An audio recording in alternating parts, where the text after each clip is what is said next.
La bienvenida, Santiago, buenas tardes. ¿Qué tal, Julio? Buenas tardes, un gusto estar contigo y con el auditorio. Una disculpa por el problema de audio. No, hombre, así andamos todos, todo el tiempo, no hay problema, Santiago. Santiago, ¿qué opinión tienen sobre este anuncio que ha hecho hoy el presidente López Obrador y que acabamos de poner en video? Lo vemos con mucha preocupación, Julio.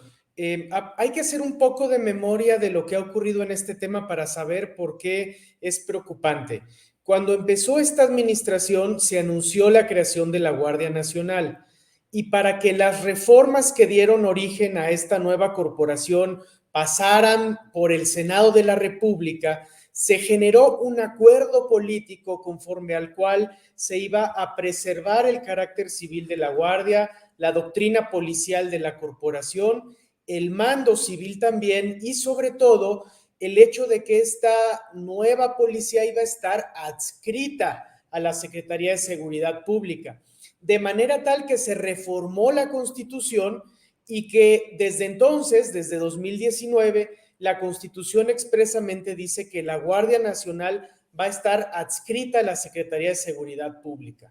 Desde hace un año al menos el gobierno federal anunció que esto le parecía insuficiente y que iba a promover una reforma constitucional, se entendería, no podría ser de otra manera, para adscribir la Guardia Nacional a la Sedena. Hay que decir que en los hechos la Guardia Nacional está militarizada sin duda alguna, pero todavía teníamos esta salvaguarda de la vía civil en la Constitución.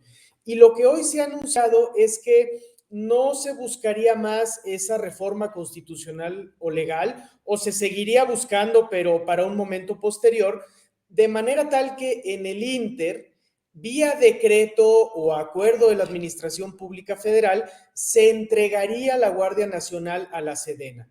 Y esto nos parece muy preocupante, Julio, porque es una manera de eludir lo que dice la Constitución y lo que dice a partir de una reforma que buscó este gobierno, para, sacando la vuelta al debate legislativo, dar más poder al ejército, que ha sido una constante en esta administración que nos tiene muy preocupados, porque genera algunos riesgos en materia de derechos humanos, porque no reduce la violencia y porque está trastocando nuestro marco de relaciones cívico-militares, que es un tema muy delicado en una democracia tan maltrecha como la mexicana. Julio.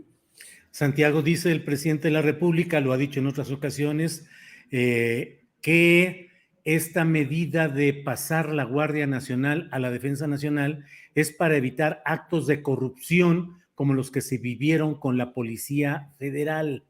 ¿Ese argumento es válido? ¿Cómo lo considera, Santiago? Nosotros en el Centro PRO no lo compartimos, Julio. A ver, ninguna corporación, ningún estamento por sí misma es incorruptible. Hemos tenido casos muy profundos de corrupción en las policías civiles, la Policía Federal es un ejemplo y qué bueno que se hayan tomado cartas en el asunto, pero el Ejército y la Marina no son incorruptibles. Hemos tenido reiterados casos de corrupción en las propias Fuerzas Armadas y de violación a derechos humanos. Y la experiencia en México muestra que en esos casos, cuando los propios militares o marinos se investigaban a sí mismos, el destino común era la impunidad de estos casos. Entonces, lo que te asegura que no haya corrupción en una corporación de seguridad pública no es que sea civil o militar, sino que haya controles externos sólidos. Y la preocupación que tenemos del proceso que hemos seguido en este sexenio es que se está entregando atribuciones al ejército sin diseñar a la par controles externos sólidos, Julio. Santiago, uno de los mecanismos también de explicación o justificación de estas medidas pasa por la idea de que el estamento militar es un estamento que es el más bien visto por el pueblo y el que con mucha frecuencia la gente pide en las situaciones críticas, en los pueblos, en los lugares donde hay una enorme presencia del crimen organizado, la gente pide a gritos que vaya el ejército. ¿Es una solución efectista solamente en lo inmediato? ¿Sí resuelve? ¿Cómo ven eso, Santiago? Sin duda, Julio, esta condición que señalas es un elemento real del que hay que hacernos cargo. La popularidad de las Fuerzas Armadas se mantiene en niveles muy altos. esos niveles son incluso más altos si se contrasta con la popularidad de otras corporaciones civiles. Y adicionalmente, el pueblo de México está cansado de la violencia. Hay un reclamo ciudadano genuino de que disminuya la violencia y los sucesivos gobiernos no han logrado traer soluciones ante esta realidad que afecta sobre todo las áreas más depauperadas del país, las áreas rurales, las áreas campesinas, las regiones indígenas. Lo vimos recientemente con el homicidio de los 2 jesuitas. Y en esos entornos a veces hablar de derechos humanos, hablar de controles externos sobre las corporaciones de seguridad puede parecer poco empático frente a este reclamo genuino de que cambie la violencia que impera en el país.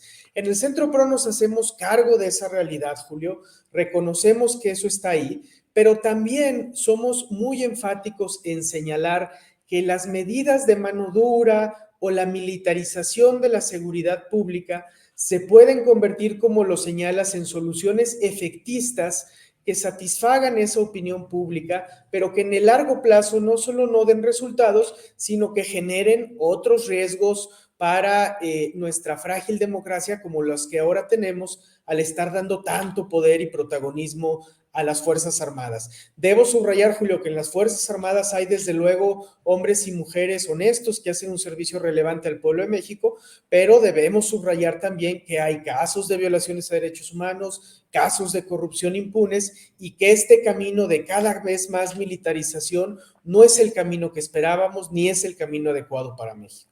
Santiago, hay quienes dicen que no hay tal militarización, entre otros hechos, porque dicen que las Fuerzas Armadas de México, que no están concebidas para confrontación con un poder extranjero, sino para asuntos internos, están ayudando en construcciones, en atención en ciertas áreas donde los civiles no han podido entregar buenos resultados, y que en ese sentido no es una militarización, sino un aprovechamiento eficaz de esas mismas Fuerzas Armadas. ¿Qué opinas?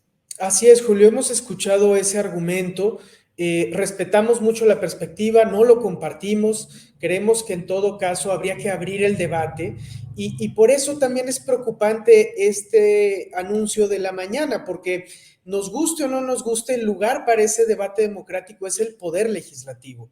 Y lo que hoy se anuncia es profundizar el protagonismo castrense mediante un instrumento que por naturaleza es unilateral y poco abierto al escrutinio y al diálogo democrático como es un acuerdo o decreto presidencial. Ahora bien, Julio, es importante subrayar que incluso los organismos internacionales de derechos humanos toleran que las Fuerzas Armadas puedan tener alguna labor auxiliar en tareas de seguridad cuando hay contextos extremos de inseguridad. Pero a esa intervención le ponen adjetivos y dice, por ejemplo, la Corte Interamericana en el caso Alvarado contra México, un caso en el que, por cierto, el ejército no ha reconocido su responsabilidad bajo esta administración, ahí el Tribunal Interamericano nos dice, esa intervención debe ser complementaria, fiscalizada, subordinada, extraordinaria y temporal. Estas 5 condiciones, Julio, deberían dar pie a una legislación mucho más robusta y a controles mucho más específicos para que en todo caso discutiéramos si se está haciendo un buen uso de las fortalezas con que sin duda alguna cuentan las Fuerzas Armadas.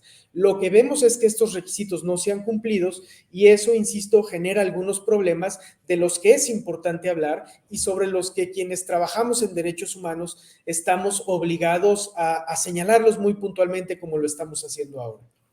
Pues gracias por toda esta información, análisis y por las posturas fijadas en torno a este tema, Santiago Aguirre. Solo cierro preguntando si habrá alguna acción jurídica que vayan a coordinar o a participar en ella para impugnar por la vía judicial este acuerdo que está anunciando el presidente López Obrador.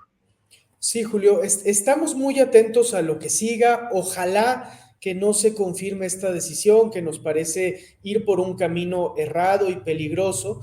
En caso de que se publicara el acuerdo, habría actores legitimados para impugnarlo, nos parecería que podrían interponerse controversias constitucionales porque se invaden facultades del legislativo. Nos parece también que los órganos constitucionales de derechos humanos deberían ejercitar su atribución de acción de inconstitucionalidad.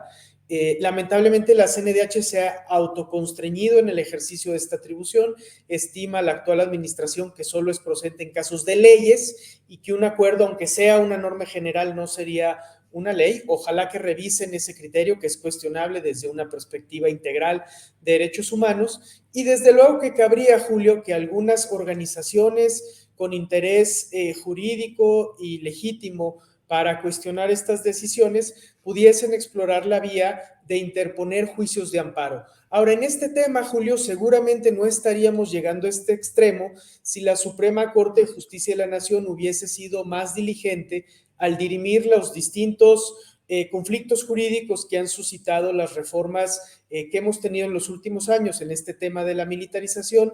Lamentablemente esas decisiones se han retrasado y esto hace que hoy todavía estemos en estas discusiones sobre qué permite y qué no permite el marco constitucional. En todo caso, te diría, Julio, que es muy importante que se revise la constitucionalidad de esta decisión. Sé que en tu público hay personas que simpatizan mucho con las medidas que ha adoptado el actual gobierno, pero incluso frente a los simpatizantes de esta medida habría que decir, tenemos que defender lo que dice la Constitución sobre el uso del ejército, porque no sabemos qué gobiernos vienen después, y pugnar por una participación más bien acotada de las Fuerzas Armadas en lo público asegura también que en el futuro no haya un uso preocupante en materia de derechos humanos de las Fuerzas Armadas, y por eso la posición que hemos estado sosteniendo, Julio.